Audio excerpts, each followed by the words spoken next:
आज बैठक आयोजित करायचा उद्देश एवढा होता की सहकार शिरोमणी साखर कारखाना चालू झालेला आहे आणि बऱ्याच दिवसापासून सहकार शिरोमणी साखर कारखान्याच्या चुकीच्या बातम्या काही ठराविक लोकांनी गैरसमज लोकांमध्ये केलेला होता आणि उशिरा चालू झाल्या असल्यामुळे थोडा प्रोग्राम पाठीमागे राहिला होता। त्यामुळे आज संचालक मंडळाची मीटिंग आणि आमचे ऊस उत्पादक सभासद सर्वसामान्य शेतकरी यांच्याबरोबर चर्चा करण्यासाठी ही बैठक आयोजित केलेली होती आणि तसेच जिल्हा परिषद पंचायत समितीसुद्धा निवडणूक होऊ घातलेल्या आहेत आणि त्यामुळे त्याचासुद्धा आढावा जिल्हा परिषद पंचायत समितीचा पण आढावा घ्यावा ह्या उद्देशाने ही बैठक आपण आज आयोजित केलेली होती। ऊसाच्या संदर्भात सर्व शेतकऱ्यांनी ट्रॅक्टर मालकांनी आणि सर्व सभासदांनी उत्स्फूर्तपणे आम्हाला माझं आणि खरोखरच बोत्रे पाटलांचं दोघांचंही अभिनंदन केलं, कारण सोलापूर जिल्ह्यामध्ये पहिल्यांदा कुंडी फोडायचा कार्यक्रम कुणी केला असेल तर बोत्रे पाटील ग्रुप आणि सहकार शिरोमणी साखर कारखाना या माध्यमातून सगळ्यात पहिल्यांदा कुंडी फोडायचं जबाबदारी दराच्या बाबतीत कुंडी फोडायचं काम मात्र बरोबर त्या पद्धतीने झालेलं आहे आणि म्हणून खऱ्या अर्थानं 3050 रुपये दर जाहीर करत असताना हा 3050 रुपये पहिला हप्ता आहे आणि 100 रुपये आपल्याला दिवाळीसाठी हप्ता देण्याचं नियोजन आपण केलेलं आहे आणि त्यामुळं शेतकऱ्यांमध्ये उत्साह वाढला। कारखान्याचं क्रशिंग थोडं कमी होत होतं, आता उद्यापासून कारखानासुद्धा जवळजवळ 3500 ते 4000च्या कॅपॅसिटीने फुल कॅपॅसिटीने कारखाना चालणार आहे।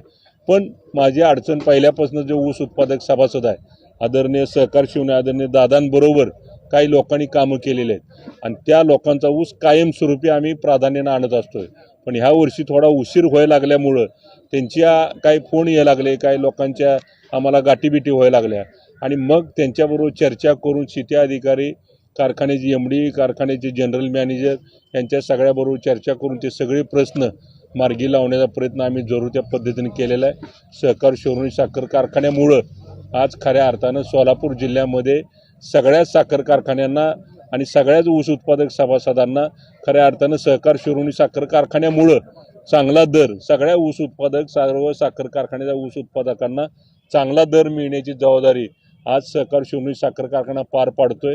याचा आनंद आम्हा सर्व सभासदांना, आम्हाला सर्वांना होतोय।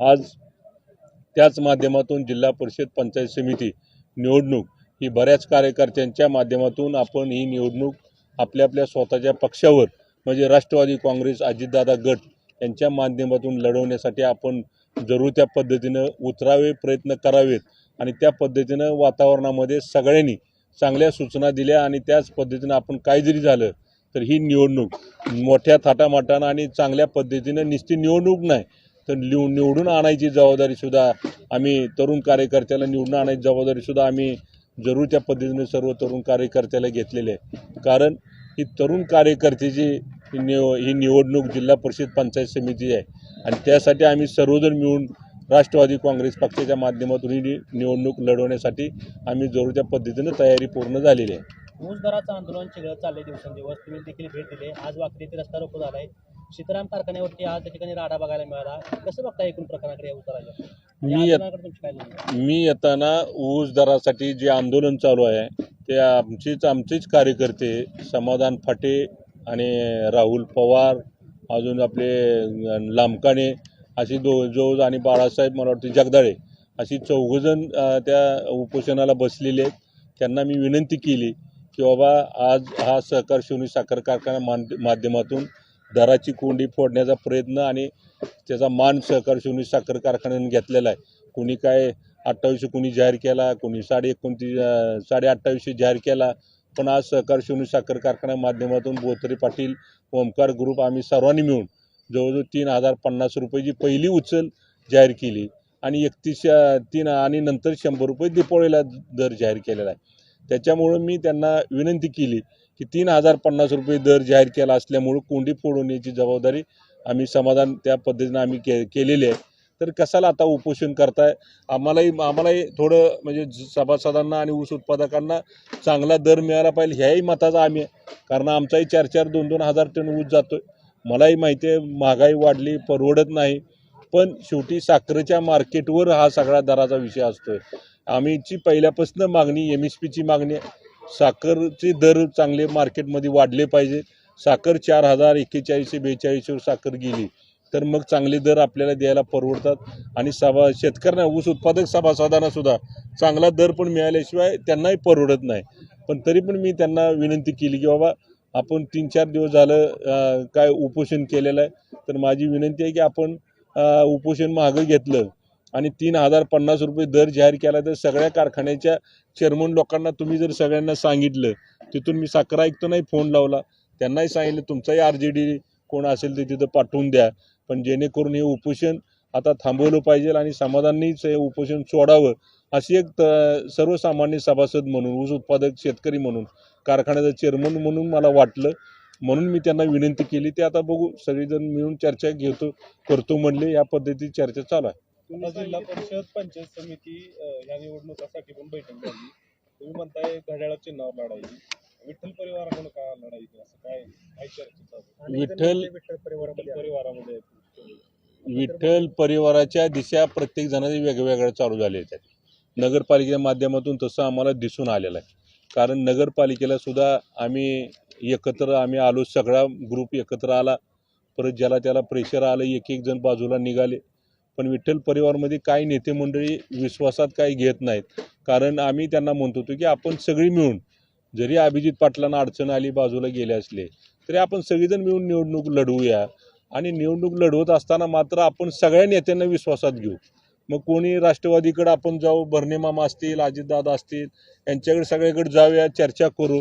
कारण एकाच एक झाला आणि नक्कीच चांगले नियोजनसुद्धा झालं असतं, पण ते तसं पुढं घडलं नाही. विश्वासात काही ठराविक नेते मंडळींनी घेतलं नसल्यामुळं आम्हाला त्या निवडणुकीतून माघारी घ्यावी लागले आणि नाईलाजानं आम्हाला गप बसावं लागलं. कारण आज एका बाजूला महायुतीचा, एका बाजूला वरून प्रेशर असतंय, पण तरी पण ही निवडणूक विठ्ठल परिवाराचा नगराध्यक्ष म्हणून निवडून आला पाहिजे, ह्या माध्यमातून आम्ही खऱ्या अर्थानं आम्ही गप शांत राहिलो.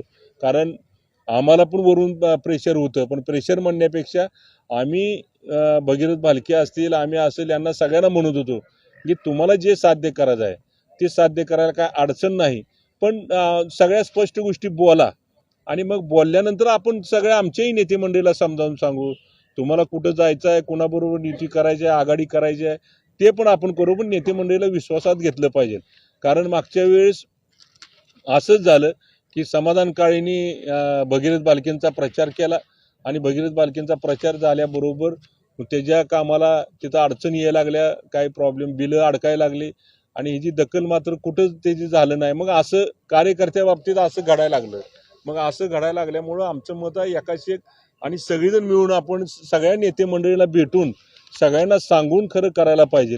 पण ते तसं झालं नसल्यामुळे मी अलिप्त राहिलो, मी शांत राहिलो. हाच माझा विषय होता. विठ्ठल परिवार एकत्र दिसणार नाही सध्या तरी मला वाटतंय प्रत्येक जणाच्या आता विठ्ठल परिवारामध्ये सगळे नेते मंडळी आहेत आणि प्रत्येक जणाची दिशा वेगळी आहे, त्यांचा पक्ष वेगळा आहे. त्याच्यामुळं आता कसा एकत्र करायचा हा प्रश्न आमच्या समोर आहे. आता आम्हाला जिल्हा परिषद पंचायत समिती ह्या निवडणुका खऱ्या अर्थानं कार्यकर्त्याच्या निवडणूक आहेत, त्या तरुण कार्यकर्त्याच्या, आणि अशा लोकांना आपल्याला आघाडीवर वगैरे निवडणूक लढवता येणार नाही. पक्षावर निवडणूक लढली तर त्या गावातल्या ग्रामपंचायतचा निधी असेल, त्या भागातला विकासाचं काम असेल, ह्या माध्यमातून आपल्याला तो निधी आणण्यासाठी आपल्याला पक्षावर निवडणूक लढणं गरजेचं आहे. त्यामुळे मी तर माझा निर्णय आज मी जाहीर करून टाकलेला आहे, पक्षावर निवडणूक लढवावंच लागेल.